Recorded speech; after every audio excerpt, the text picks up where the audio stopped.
এতাতিদের আস্তানা, এতাতিদের আস্তানা এই বাংলায় রাখবো না। এতাতিদের আস্তানা, খুনিদের আস্তানা, খুনি ওয়াসিফের দুই গালে, খুনি ওয়াসিফের দুই গালে। ওয়াসিফ গঙ্গের ফাঁসি চাই, ফাঁসি ফাঁসি ফাঁসি চাই। মুআজ বিন নূরের ফাঁসি চাই, ওয়াসিফ গঙ্গের ফাঁসি চাই, ওয়াসিফ গঙ্গের ফাঁসি চাই। যারা মুসলমানদেরকে হত্যা করে এরা মুমিন হইতে পারে না, মুসলমানকে হত্যা করে এরা তাবলীগী হইতে পারে না, মুসলমানকে হত্যা করে এটা দায়ী হইতে পারে না, মুসলমানকে হত্যা করে ইহুদি হইতে পারে, হিন্দু হইতে পারে, মুশরিক হইতে পারে। আরেকজন মানুষকে, মুমিনকে বাদ দেন, আরেকজন মানুষকে হত্যা করা কখন জায়েজ হয়? শুধু দুই কারণে হত্যা করা জায়েজ হয়। বলেন কয় কারণে? কয় কারণে হত্যা করা জায়েজ হয়? এক নম্বর, যদি কোনো মুমিন মুরতাদ হয়ে যায়। বলেন যদি কোনো মুমিন কি হয়ে যায়? দুই নম্বর, যদি কোনো বিবাহিত মুমিন জিনা করে। বলেন বিবাহিত মুমিন কি করে? এক নম্বর কে? যদি কোনো মুমিন কি হয়ে যায়? মুরতাদ হয়ে যায়। দুই নাম্বার, যদি কি করে? জিনা করে। তিন নাম্বার হলো কোনো মুমিন যদি অন্য কাউকে ইচ্ছাকৃত হত্যা করে। কোনো মানুষ যদি অন্য কাউকে কি করে? ইচ্ছাকৃত হত্যা করে। এই তিন কারণে হত্যা করা জায়েজ। হত্যা করা জায়েজ কয় কারণে? বলেন এক নাম্বার, কোনো মুমিন যদি কি হয়ে যায়? মুরতাদ হয়ে যায়, তাতে হত্যা করা কি? দুই নাম্বার, বিবাহিত পুরুষ যদি, মহিলা যদি কি করে? জিনা করে, তাকে হত্যা করা কি? জায়েজ। তিন নাম্বার, ভুলে গেছে, অন্যায়ভাবে কাউকে হত্যা করলে তার কিসাস আছে, তাকে হত্যা করা কি? কিন্তু এই তিনটা হত্যা আমার জন্য জায়েজ নাই, আপনার জন্য জায়েজ নাই, এটা হুকুমতের পক্ষে জায়েজ। এটা কে করবে? বলেন এটা হুকুমত করবে, সরকার করবে। এবার বলুন তো দেখি, টঙ্গীর ময়দানে যাদেরকে হত্যা করেছে তারা এই তিন কামের কোন কাম করছে?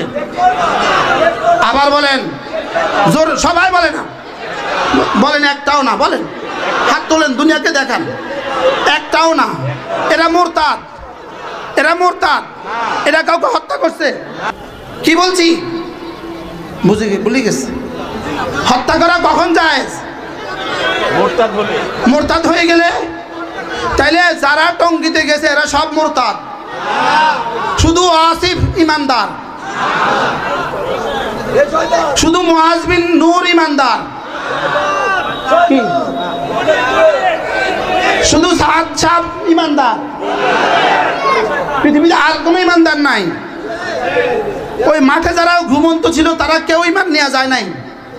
তাহলে এরা মুমিন না কাফের? মুমিন। এরা কাউকে হত্যা করছে? এরা জিনা করছে? তাহলে এদেরকে হত্যা করা যারা ইমানের কারণে হত্যা করছে কাফের। জোরে বলেন কাফের।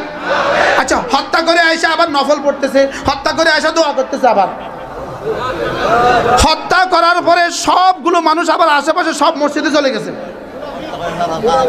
হ্যাঁ, হত্যা সালাতুল হাজত পড়ে হত্যা করতে গেছে, হত্যা করে আয়সা আবার তাহাজ্জুদ পড়ে দোয়া করতেছে। কি বলতেছি? এখন আবার মোবাইলে ফেসবুকে উনি বক্তৃতা দেয়। ওয়াসিফ এখন বক্তৃতা দেয়, ওয়াজ করে সবাই রে, সবাই সবর করেন, সবাই সবর করেন, ইস্তেগফার করেন। কি বলে হুজুর? আবার বক্তৃতা দিতেছে, সবাই সবর করেন, ইস্তেগফার করেন।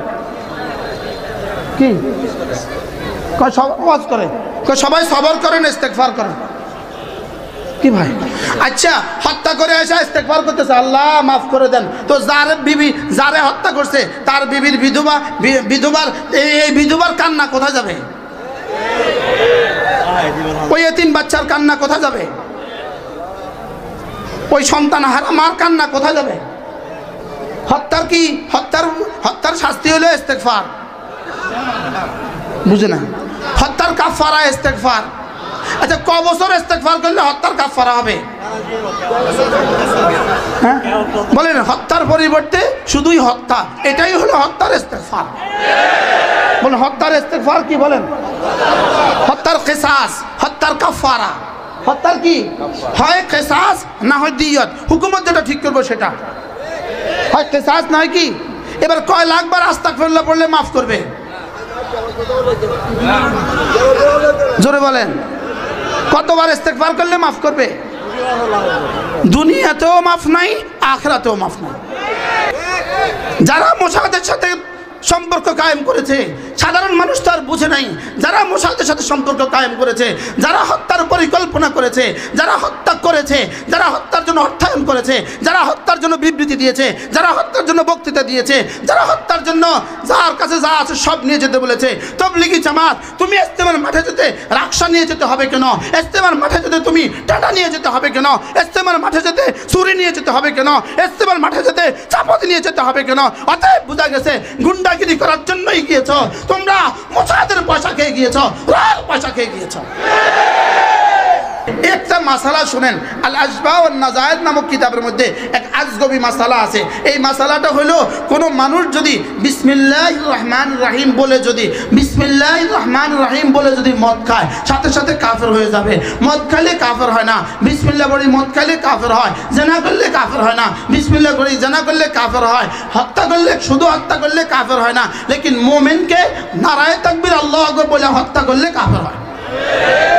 তাইলে বোঝা গেছে গত 17 তারিখে টঙ্গীর ময়দানে যারা মুসলমানকে নারায়ে তাকবীর আল্লাহু আকবার বলে মুমিনদেরকে হত্যা করছে, এরা কাফের কাফের কাফের। বলেন কাফের কাফের কাফের। এরা শুধু হত্যা করলে কাফের হয় না, মুমিনকে হত্যা করলে কাফের হয়। শুধু হত্যা করলে কাফের হয় না, নারায়ে তাকবীর আল্লাহু আকবার বলে হত্যা করলে কাফের হয়। শুধু হত্যা করলে কাফের হয় না, আগে সালাতুল হাজত পড়ে মসজিদে মসজিদ দোয়া করে গিয়া মুসলমানকে হত্যা করলে কাফের হয়। কি বলছি বলেন, বুঝে বলেন। বলেন মুসলমানকে হত্যা করলে কাফের। বলেন মুসলমানকে ইসলামের জন্য হত্যা করলে কাফের, মুমিনকে ঈমানের জন্য হত্যা করলে কাফের। 5 দিনের ইজতেমা করার জন্য, এখানে একটা মাহফিল করার জন্য, মাহফিল করা শুধুই জায়েজ বিষয়, শুধুই একটা ভালো বিষয়। এটা ফরজ নয়, এটা ওয়াজিব নয়, এটা সুন্নতে মুআক্কাদা নয়, এটা মুস্তাহাব নয়, এটা নফল নয়, এটা ভালো কাজ। এই জন্য কোনো মুমিনকে হত্যা করার কোনো সুযোগ নেই। তাইলে বোঝা গেছে মূল 5 দিনের জোর করার জন্য এরা হত্যা করে নাই, ইজতেমার জন্য এরা হত্যা করে নাই। এদেরকে ইহুদিরা শিখিয়ে দিয়েছে মুসলমানদেরকে হত্যা কর। কি ভাই, এবার বলেন এতাআতিদের আস্তানা, এতাআতিদের আস্তানা এই বাংলায় রাখবো না। এতাআতিদের আস্তানা, খুনিদের আস্তানা, খুনি ওয়াসিফের 2 গালে, খুনি ওয়াসিফের 2 গালে। ওয়াসিফ গঙ্গের ফাঁসি চাই, ফাঁসি ফাঁসি ফাঁসি চাই। মুআজ বিন নূরের ফাঁসি চাই, ওয়াসিফ গঙ্গের ফাঁসি চাই, ওয়াসিফ গঙ্গের ফাঁসি চাই। যারা মুসলমানদেরকে হত্যা করে এরা মুমিন হইতে পারে না, মুসলমানকে হত্যা করে এরা তাবলীগী হইতে পারে না, মুসলমানকে হত্যা করে এটা দায়ী হইতে পারে না, মুসলমানকে হত্যা করে ইহুদি হইতে পারে, হিন্দু হইতে পারে, মুশরিক হইতে পারে।